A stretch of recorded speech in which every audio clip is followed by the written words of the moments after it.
పెద్ద పెద్ద లీడర్లు ఎసొంటి బట్టలేసుకుంటారు. ఏం కథ? ఆళ్ళు తిరిగే జాగాలు ఎట్లుంటాయి ఇంకా?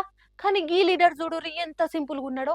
అంతేగాదు ఇప్పుడు ఆయన చేసిన ఓ పని సోషల్ మీడియాలో చక్కర్లే కొడుతుంది. ఏయ్ కోమటిరెడ్డి సారు బండి మీద టిఫిన్ చేస్తున్నాడేంది? సార్ దాల్చుకుంటే 5 స్టార్ హోటళ్లలో ₹1000 చాయ్ తాగుతాడు. ఆయనకు ఏ టిఫిన్ కావాలన్నా ఇంటికే వస్తది. గాసోంటిది అందరితో కలిసి బండి మీద నాష్ట చేసిండు.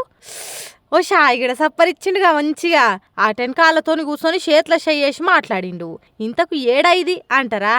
నల్గొండల పొద్దున వాకింగ్కి పోయినప్పుడు ఆడ అందరితో కలిసి మాటలు కలిపి వాళ్ళతోని కూర్చొని నాష్ట చేసినాక మంచి షెడ్ అరుచుకుండు. మరిగా సార్కు ఏం బుద్ధి పుట్టెనో ఏమో తెలియదు గాని గెలిచినాక ఎన్నడలేంది గిట్ల మందితోని కలిసి కూర్చొని మాట ముచ్చట అరుచుకున్నాడు. మరిగా పబ్లిక్ కోసం ఏం మంచి చేయబోతున్నారో గాని సార్ సింప్లిసిటీ ఫోటోలు వీడియోలు మాత్రం సోషల్ మీడియాలో గిరికలు కొట్టబట్టినాయి ఇప్పుడు.